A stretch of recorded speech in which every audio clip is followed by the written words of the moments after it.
Next question है कि हम अपनी खूबसूरती मतलब हमने ओके सर, नेक्स्ट क्वेश्चन ये है कि हम लोगों की खूबसूरती क्यों देखते हैं, उनकी अखलाक क्यों नहीं देखी जाती। हमने आजकल सफ़ेद रंग और खूबसूरती को देखते हैं, उनके अखलाक को हम लोगों ने इग्नोर किया हुआ है। तो हम सोसाइटी में इस चीज़ को किस तरह करें कि लोग अखलाक से इम्प्रेस हों, ना कि कलर से। इखलाक से पहली बात है कि आपका इखलाक उस वक़्त तक काम नहीं करता जब तक उसके पीछे कोई आपकी मेहनत ना हो, कोई रियाज़त ना हो, कोई पोज़ीशन ना हो, आपने कोई अचीवमेंट्स ना की हों ज़िंदगी में। खुश इखलाकी उस वक़्त तक ज़ीरो हो जाती है कि जब आपकी पोज़ीशन कोई नहीं है ना और वो पोज़ीशन आपसे होती है, फॉर एग्ज़ाम्पल आपने 10 साल या 5 साल कहीं पे लगाए हैं और अचीवमेंट की है, वो घर भी हो सकता है, वो दफ़्तर भी हो सकता है, वो कोई भी वो स्कूल, कॉलेज कुछ भी बिज़नेस भी हो सकता है। तो सबसे पहली बात है कि लोगों से तारीफ़ लेने के लिए खुश इखलाकी ज़रूरी है, लेकिन अगर सिर्फ़ खुश इखलाकी होगी तो वो फिर मुनाफ़िक़त में कन्वर्ट हो जाती है। क्यों? क्योंकि उसके पीछे कोई बैकग्राउंड नहीं है ना, आपकी अचीवमेंट कोई नहीं है। तो अचीवमेंट होनी चाहिए आपके पास। और दूसरी ये बात है कि देखिए लोग कहते हैं, लोग चूँकि ज़ाहिर के हैं, ज़ाहिर को देखते हैं, ज़ाहिरी आँखों से देखते हैं, हर बंदे का बातिन नहीं खुला हुआ। तो ये हर बंदे को मेहनत करनी पड़ती है अपने बातिन को खोलने के लिए, दरियाफ़्त करने के लिए। तो जो हमें ज़ाहिरी आँख से चीज़ें नज़र आती हैं, तो वो तो हर बंदा इसी तरह देखता है, वो इसी तरह देखेगा। मिसाल आपको यूँ देता हूँ कि देखें मैं अगर कासिम अली शाह फाउंडेशन में कासिम अली शाह साहब से मिला मिस मारिया वहाँ पे थी, वहाँ पे तकरीबन मेरे ख़्याल है 12-13 फीमेल थी जो मेरे ग्रुप की मेंबर्स थी। वो जब मेरे साथ गुफ्तगू कर रही थी, जब इवन एंड पे जब उन्होंने कहा कि सर आप हमारे सर पे हाथ फेरे, तो ये that was an honour for me कि एक बच्ची मेरे पे इतना एतमाद करती है, मेरी इतनी इज़्ज़त करती है कि वो कहती है कि सर आप मेरे सर पे हाथ फेर दें और मेरे लिए दुआ कर दें। तो ये मेरे लिए एज़ाज़ की बात है। इसका मतलब है कि मैंने कुछ ऐसा किया है कि उसको ये लगा कि मुझे दुआ करनी चाहिए या मुझे हाथ फेरना चाहिए। लेकिन अब देखिए एज़ एन ऑब्ज़र्वर सामने वाले वो जो मेल्स भी हों या वो भी ये देख के वो क्या जज करेंगे कि ये कैसे हो गया? उनको ये नहीं पता कि इसके पीछे क्या है, इसके पीछे कितनी मेहनत थी या कितनी रियाज़त थी। ये उसके बाद ये दिन आया है, ये नतीजा है कि एक अनजान लड़की जिससे मेरा कोई रिश्ता नहीं है, सिर्फ़ बातनी रिश्ता कैसे है, वो किसी को नहीं पता। तो वो उससे मैंने गाइड किया, काउंसल किया और वो इतनी अदब और इज़्ज़त से मेरे सामने आके खड़ी होके कहती है, "सर आप मेरे सर पे हाथ फेर दें।" तो लोग हमेशा ज़ाहिरी आँख से जज करते हैं, पीछे वाली मेहनत, रियाज़त किसी को नज़र नहीं आती। तो वो इसलिए आप इस बात को छोड़ दें कि लोग क्यों करते हैं। आप ये देखिए कि कहीं आप तो नहीं करेंगी, कि आपके पास हुस्न है तो आपकी कोई तारीफ़ करता है तो आप उसको वापस बाँट दें, तारीफ़ दे दें, अपने पास ना रखें, ये आपको तकलीफ़ देगी, ये आपकी ज़िंदगी मुश्किल कर देगी। आप जितनी खूबसूरत लड़कियाँ उनकी ज़िंदगी देख लें, अगर 90% से ज़्यादा खूबसूरत लड़कियों की ज़िंदगी में तकलीफ़ ज़्यादा होती है, कर्ब ज़्यादा होता है, आप उसकी वजह को जानने की कोशिश करें, क्यों है ऐसा? लोग तो देखते ही ज़ाहिर की आँख से हैं। आप ये देखिए कि कहीं आप तो नहीं ऐसा होंगे, कहीं आप तो नहीं ऐसा कर रहे। ठीक है जी?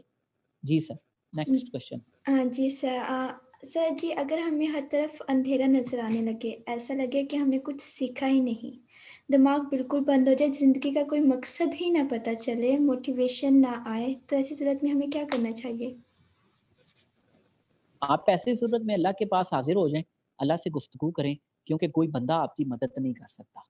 कोई बंदा आपकी मदद नहीं कर सकता अनलेस एंड अनटिल अल्लाह का हुक्म हो, कोई आपका कनेक्शन किसी बंदे से, किसी दोस्त के ज़रिए, किसी प्लेटफ़ॉर्म पे हो जाए, कोई बंदा, कोई राहबर, कोई गाइडर आपको मिल जाए। अदरवाइज़ आप वो भी तब मिलेगा जब आपकी तलब होगी, आपकी तड़प होगी, आपका रुजू होगा तब मिलेगा। अदरवाइज़ जब आप दुनिया के मुशाहिदे में भी हर चीज़ को ढूँढने की कोशिश करेंगे, तो फिर सारी उम्र इसी तरह गुज़रेगी। इसलिए मैं बार-बार कहता हूँ कि अपने आप से सच्चे हो जाएँ, लोगों को झूठा या सच्चा साबित ना करें।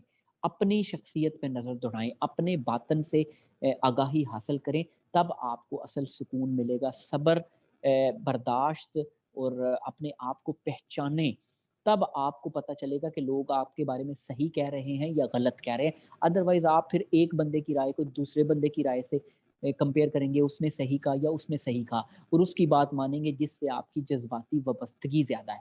तो हो सकता है वो भी आपको धोखा दे रहा हो, वो भी आपकी खुशामद कर रहा हो, वो आपसे उसका कोई मफ़ाद हो। ठीक है जी, नेक्स्ट। जी सर, लास्ट क्वेश्चन है कि अगर आपके सामने 2 पार्टीज़ हों और आपने उनमें से किसी एक को चुनना हो, तो ऐसी सूरत में क्या करना चाहिए? हालाँकि आपको आप दोनों अपने अज़ीज़ हों। क्वेश्चन को दोबारा रिपीट कर दें। सर क्वेश्चन है कि अगर आपके सामने 2 पार्टीज़ हों और आपको किसी एक को चुनना पड़े, तो ऐसी सूरत में क्या करना चाहिए? हालाँकि दोनों लोग आपको अज़ीज़ हों। तो उसको चुनो। हाँ, लेकिन ऐसी सूरत में सीधी सी आपने अपने फ़राइज़ देखने हैं ना, आपने अपने फ़र्ज़ को देखना है कि फ़र्ज़ क्या है? अल्लाह ताला ने हमारे फ़र्ज़ रखे हैं यहाँ पे। कि आपका फ़र्ज़ क्या है? एक बेटा होने की हैसियत से मेरा फ़र्ज़ मेरे माँ-बाप हैं। एक बेटी होने की हैसियत से मेरा फ़र्ज़ मेरे माँ-बाप हैं। एक बीवी होने की हैसियत से मेरा फ़र्ज़ मेरा ख़ावंद है। वो जैसा भी है, उसके बाद मेरे वालिदैन फ़राइज़ में नहीं आते, सदक़ात में आते हैं। इसलिए ये फ़राइज़ ही फ़राइज़ का तयन आपको बताएगा कि आपको किसको चॉइस करना है। अपने फ़राइज़ पे नज़र रसानी कीजिए, जी तब सर। आपको आपके अमल का असर मिलेगा। जी सर। सर जी। एक और क्वेश्चन है कि रिलीजियस क्वेश्चंस की सूरत में हमें क्या करना चाहिए? मतलब सम टाइम ये होता है मज़हब के आपको मुतालिक ना क्वेश्चन। पता क्या बात है? पहली बात है हम तो ना कोई आलिम हैं, ना कोई मौलवी हैं, ना हमारा कोई इतना मुतालिया है। हम लोग आप लोग हम लोग ज़्यादा मुशाहिदा और तजुर्बे से सीखते हैं। थोड़ी बहुत किताबें पढ़ ली हमें दीन का हमने ना अहादीस सारी पढ़ी हैं, हमने ना तफ़सीर पढ़ी है, ना हमने कोई किसी इतना इल्म हासिल किया है। तो इसलिए हमें ना कुछ और हमारा अमल भी कमज़ोर है ना, हमारा अमल कौन-सा बड़ा ज़बरदस्त है कि हमारा हो सकता है पहनना सही ना हो, हमारा ओढ़ना सही ना हो, हमारा बात करने का अंदाज़ बड़ा ब्लंट हो, तो फिर जब हम इस्लाम की बातें करते हैं तो अगला बंदा सोचता है कि आप ही ते ए क कीते या नहीं है ते सानू नसीहतां करदा है। फ़र्ज़ करें लड़के को बोले यार आप ही ते ना तो दाढ़ी रखी है ते सारे नाल गल्लां करना है तो दीन दियां, तो लड़की को बोले कि अपनी ड्रेसिंग तो देखो पहले तो बाद में इस्लाम की बात करना, सर पे दुपट्टा नहीं है तो इस्लाम की बातें कर रही हो। तो ये ज़रूरी नहीं हर बंदा कह दे ज़ुबान से, लेकिन ख़्याल आता है, ज़हन में आता है कि आप खुद कितना अमल कर रहे हैं इस्लाम पे कि आप हमें प्रीच कर रहे हैं। तो मेरा ख़्याल है कि बस हमारा अमल कमज़ोर है, हम बड़े दुनियादार से बंदे हैं, दुनिया में भी रहना है, सोसाइटी में भी रहना है। तो इसलिए हमें ना अवॉइड करना चाहिए, आर्गुमेंट नहीं करना चाहिए किसी भी चीज़ पे। देखो आप हर चीज़ में एक्सपर्ट नहीं हो सकते। मीडिया जितना मर्ज़ी बड़ा हो जाए, चैनल्स हो जाएँ, हम इन्फॉर्मेशन ले लें यूट्यूब से, इंटरनेट से, हम हर चीज़ में एक्सपर्ट नहीं हो सकते। अपना एरिया ऑफ एक्सपर्टीज़ ढूँढिए और फिर मुमताज़ होइए अच्छे तरीके से। आप हर किसी से आर्गुमेंट नहीं कर सकते, ना ही करना चाहिए, और आर्गुमेंट करने वाला बंदा किसी को अच्छा नहीं लगता, बल्कि कुछ लोग तो ऐसे होते हैं कि जो आपकी इस कमज़ोरी को नोट कर लेते हैं और वो जानबूझ के इनिशिएट करते हैं आर्गुमेंट को, ताकि आपको टीज़ किया जा सके, आपको ज़लील किया जा सके, आपको वो जानबूझ के इनिशिएट करते हैं आर्गुमेंट और आप आर्गुमेंट करने लग पड़ते हैं। इसलिए किसी भी मामला सिर्फ़ रिलीजियस नहीं, किसी भी मामला पर आर्गुमेंट ना करें, कोशिश करें आर्गुमेंट से अवॉइड करें। आप आर्गुमेंट नहीं करेंगे तो आपका ज़्यादा अच्छा इंप्रेशन जाएगा। जी सर, जी। बहुत शुक्रिया क्वेश्चन आंसर का सेशन आई थिंक तो यहाँ पे एंड करते हैं। जी, ठीक जी हो गया। सर, बहुत शुक्रिया आप थैंक यू लोगों वेरी का। मच। इंस्टीट्यूट ऑफ मोटिवेशन की जानिब से मैं बहुत मशकूर हूँ आप। और सर आपका एक-एक लम्हा जो आप हमें देते हैं, इसमें कोई शक नहीं कि वो ख़ास हो जाता है। और मेरी दुआ है इसी के साथ कि अल्लाह ताला आपको अपने ख़ास बंदों में आपका शुमार करे और अल्लाह ताला आपको बहुत ज़्यादा सरबुलंदियाँ नसीब फ़रमाए। आप पे अपना करम करे और जज़ाए खैर दे आपको। बहुत-बहुत बहुत शुक्रिया। शुक्रिया आप लोगों का। आप लोग अपनी दुआओं में मुझे याद रखिएगा, मेरी फैमिली को याद रखिएगा। बहुत शुक्रिया आप लोगों का। Thank you. Thank you. अल्लाह हाफ़िज़।